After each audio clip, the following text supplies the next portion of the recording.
Hello students, আশা করি তোমরা সবাই ভালো আছো। বেশ কয়েকদিন তোমাদের ক্লাস দেওয়া হয়নি বা প্রশ্ন উত্তরের ভিডিও দেওয়া হয়নি, একটু বিশেষ কারণে দেওয়া হয়নি। আজকে আবার সময় করে চলে এসেছি তোমাদের প্রশ্ন উত্তর দেওয়ার জন্য। আশা করি তোমরা সবাই ভালো আছো। আর ভিডিওটি যদি তোমাদের পছন্দ হয়ে থাকে তাহলে লাইক, কমেন্টস, শেয়ার করতে ভুলো না। আমাদের স্কুল ইংলিশ চ্যানেলে তোমাদের আরো একবার স্বাগত জানাই। এবার আমরা লাস্ট যে প্রশ্নগুলো পড়েছিলাম 71 পর্যন্ত পড়েছিলাম, আমরা তার পরবর্তীকালে বা তার পরবর্তী প্রশ্নগুলো পড়ব। এবার দেখো, বিষয় হলো যে এই প্রশ্নগুলো তোমরা যারা টেস্ট পরীক্ষা দেবে বা ফাইনাল পরীক্ষা দেবে, তোমাদের অনেক আশা করি কাজে লাগবে, তোমাদের অনেক হেল্পফুল হবে। আর কোথাও টপিকের কোথাও প্রশ্ন উত্তরে বা বিস্তারিত একটু বোঝার জন্য, বা যদি তোমরা কোথাও কোনো টপিক বুঝতে সমস্যা হয়, তবে সে আমাকে তোমরা কমেন্টস করে জানাও অথবা হোয়াটসঅ্যাপ বা ফোন করতে পারো।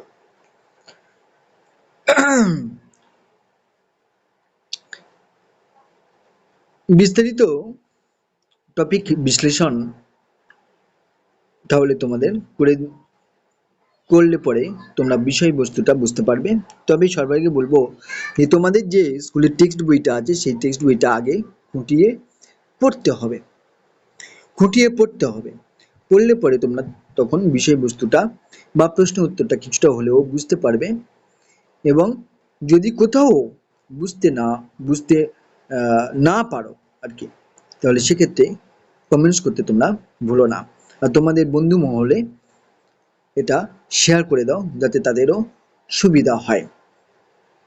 চলো, আমরা বেশি সময় নষ্ট না করে আমরা পরের প্রশ্নে যাই।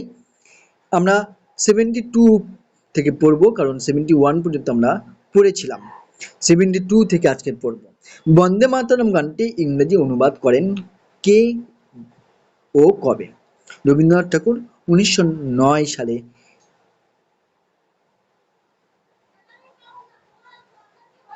রবীন্দ্রনাথ ঠাকুর বন্দে মাতরম গানটি এখানে 1896 হবে, জাতীয় কংগ্রেসের অধিবেশনে 1896 খ্রিস্টাব্দে জাতীয় কংগ্রেসের অধিবেশনে। এবার দেখো, বলা হচ্ছে যে বন্দে মাতরম গানটি ইংরেজিতে অনুবাদ করেন কে বা কবে? এটা হবে 1909 সালে শ্রী অরবিন্দু ঘোষ গানটি ইংরেজিতে অনুবাদ করেছিলেন। এবার দেখো, বন্দে মাতরম গানটি ইংরেজি নাম কি? মাদার আই বো টু দি, এখানে দি বানানটা ভুল আছে, টিচ ডবল ই হবে দি। কোন গানটি ভারতের জাতীয় গানের মর্যাদা পায়? জনগণ মন অধি। বর্তমান ভারত কার লেখা? স্বামী বিবেকানন্দ। রামকৃষ্ণ মঠ ও মিশনের মুখপত্র পত্রিকার নাম কি? উত্তর হবে উদ্বোধন।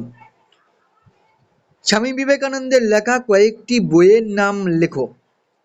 প্রাচ্য, পাশ্চাত্য ও পরিব্রাজক এবং বর্তমান ভারত। স্বামী বিবেকানন্দের লেখা কয়েকটি বইয়ের নাম লেখো। প্রাচ্য, পাশ্চাত্য ও পরিব্রাজক এবং বর্তমান ভারত। অ্যাকচুয়ালি বর্তমান ভারত দিয়ে প্রশ্নগুলি একটু বেশি আসে। বর্তমান ভারত কার লেখা?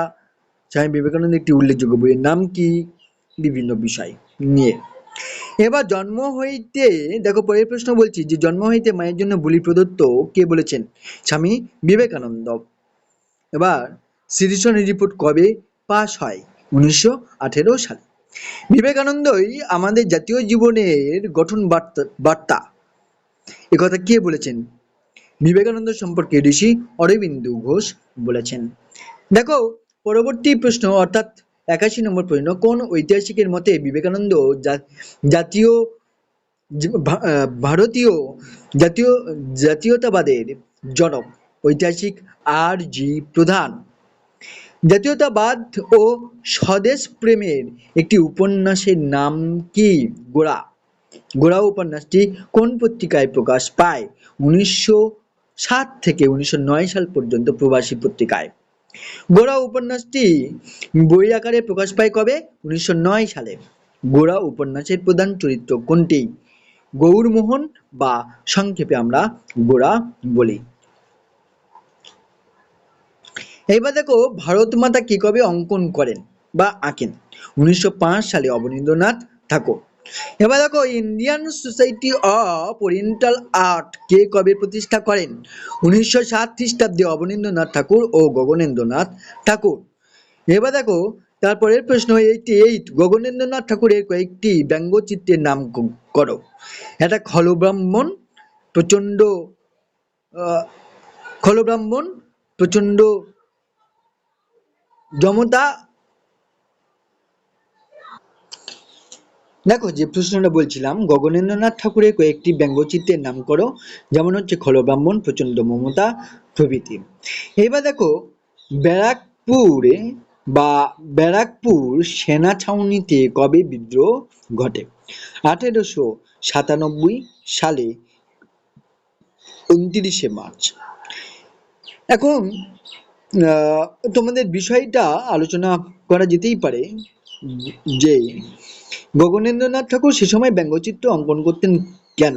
অ্যাকচুয়ালি ব্যঙ্গচিত্র অঙ্কন করার মূল উদ্দেশ্য হচ্ছে কি, সমাজের যে বিরূপ প্রতিক্রিয়া, অর্থাৎ ইংরেজদের সমাজের প্রতি যে নিগ্রহ এবং সমাজ ইংরেজদের বা সমাজের একটা বিরূপ প্রতিবাদ করার জন্য ব্যঙ্গচিত্র আঁকতেন। দেখো, অন্যতম একটি তার অনেকগুলো চিত্র রয়েছে, যদিও নবহুল্লোর একটা চিত্র, নবহুল্লোর বা অদ্ভুত লোক, এগুলো হচ্ছে এক একটা গ্রন্থ এবং সেই ছবির গ্রন্থ বা বই, ছবির বই। অ্যাকচুয়ালি তার অন্যতম একটা গ্রন্থ যেমন হচ্ছে বিরূপ ব্রজ, 1906 থেকে 1916 খ্রিস্টাব্দ পর্যন্ত বিভিন্ন ঘটনার এরকম ব্যঙ্গচিত্র তিনি অঙ্কন করেছেন। অ্যাকচুয়ালি সে সময় ইংরেজদের সমাজের প্রতি ইংরেজদের একটি মনোভাব বা বাঙালি চরিত্রের বিভিন্ন খারাপ দিকগুলো ব্যঙ্গচিত্রের মাধ্যমে তিনি তুলে ধরেছেন এবং একটা উদ্ভট বাংলা সমাজের একটা ভিন্ন শ্রেণীর মানুষের ছবিটা তুলে ধরেছেন। আবার এই যে খলব্রাহ্মণ বলে যে বইটার কথা বললাম, যে ছবিটার কথা বললাম, এখানটায় দেখা যায় যে একজন ব্রাহ্মণ মাংস খাচ্ছে এবং মাংস খাচ্ছে, তার সাথে সুরা খাচ্ছে বা মদ খাচ্ছে। এই যে ব্রাহ্মণদের তো মদ মাংস খাওয়া নিষেধ, তাই সেটা খাওয়া দেখে তাদেরকে তিনি ব্যঙ্গ করছে এবং একটা প্রতিবাদ করছে। ব্যঙ্গ ছবি আঁকা মানে এই তার চিত্রাঙ্কনের মধ্যে দিয়ে তিনি এ ধরনের একটি প্রতিবাদ করছেন। এবং প্রচন্ড মমতা, এটা এই যে ব্যঙ্গচিত্র প্রচন্ড মমতা, এটা হচ্ছে কি যে এক ধরনের ইংরেজদের শোষণের ছবি তিনি তুলে ধরেছেন এবং ইতিহাসে এই ধরনের ব্যঙ্গ ছবির অনেক গুরুত্ব রয়েছে। এবার দেখো, এই যে 1857 সালে যে ব্যারাকপুর সেনা ছাউনিতে যে বিদ্রোহ হয়েছিল, এটা তো আমরা সিপাহী বিদ্রোহ নামে জানি। এর বিস্তারিত কারণ যদিও রয়েছে এবং এই বিদ্রোহ শেষমেশ ব্যর্থ হয়েছিল এবং ব্যর্থ হওয়ার অনেকগুলো কারণও আছে এবং সিপাহী বিদ্রোহ হওয়ার কারণ তারও অনেকগুলো রয়েছে, সামাজিক ধর্মীয় বিভিন্ন কারণগুলো রয়েছে, কিন্তু আমরা সেই বিষয়বস্তু ডিটেলস এখন তো যাচ্ছি না, আমরা শর্ট কোশ্চেনগুলো পড়ছি। তাই দেখো, নেক্সট 90 নম্বর প্রশ্নটা দেখো, 1897 খ্রিস্টাব্দে ব্যারাকপুরে বিদ্রোহের সূচনা করে কে? মঙ্গল পাণ্ডে, এবং ইনি ছিলেন প্রথম শহীদ। সালে বিদ্রোহ 1857 সালে বিদ্রোহ প্রকৃতপক্ষে কোথায় প্রথম শুরু হয়েছিল? মিরাটে। মহাবিদ্রোহের সময় বিদ্রোহীরা কবে দিল্লি দখল করে? 1857 খ্রিস্টাব্দে 11ই মে। মহাবিদ্রোহের সময় হিন্দুস্তানের সম্রাট কাকে বলা হয়? দ্বিতীয় বাহাদুর শাহকে। 1897 সালের মহাবিদ্রোহকে সিপাহী বিদ্রোহ বলেছেন কোন ঐতিহাসিক? জন লরেন্স ও চার্লস রেক্স। দেখো নেক্সট প্রশ্ন অর্থাৎ 95। 1857 বিদ্রোহ জাতীয় বিদ্রোহ বলেছেন কে? ডিসরেলি।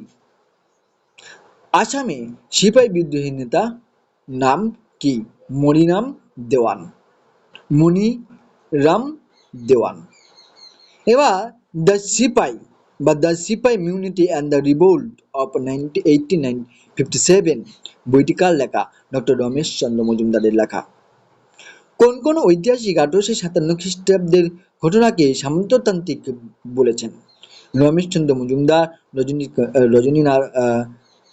রজনীকান্ত দত্ত, সুরেন্দ্রনাথ সেন প্রমুখ।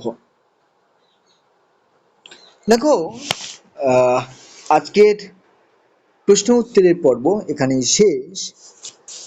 তোমাদের 98 প্রশ্ন বা 98টা প্রশ্ন আলোচনা করা হলো, তবে এখান থেকে বিশেষ কতকগুলো প্রশ্ন উত্তর খুবই ইম্পর্টেন্ট, বারে বারে সেগুলো রিপিটেড হয়, তোমরা বারে বারে সেগুলো একটু পড়বে প্রশ্ন উত্তরগুলো।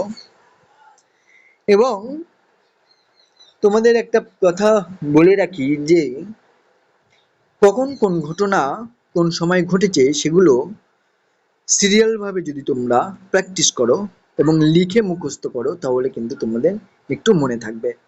এবং তৎসহ সেই সময়ের কি কি ঘটনাগুলো ঘটেছে, যদি পাশাপাশি অন্য কোনো ঘটনা যদি ঘটে, মানে বলতে চাইছি যে ওই নির্দিষ্ট একটি সালে অন্য কি ঘটনা আরো ঘটেছে সেগুলো কিন্তু যদি চর্চা করো তাহলে বিষয়টা কিন্তু বা ওই সালটা কিন্তু এক্সাক্ট সালটা কিন্তু তোমাদের মনে থাকবে।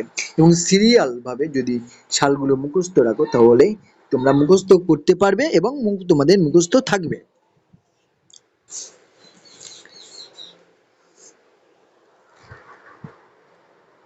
তাহলে আজকের প্রশ্ন উত্তরের পর্ব এখানেই শেষ। নেক্সট ক্লাসে তোমাদের সাথে আবার দেখা হবে। তোমাদের আমার সাথে যদি তোমাদের কারোর যোগাযোগ করার ইচ্ছা হয় তাহলে নিচে দেওয়া নম্বরে তোমরা কন্ট্যাক্ট করো।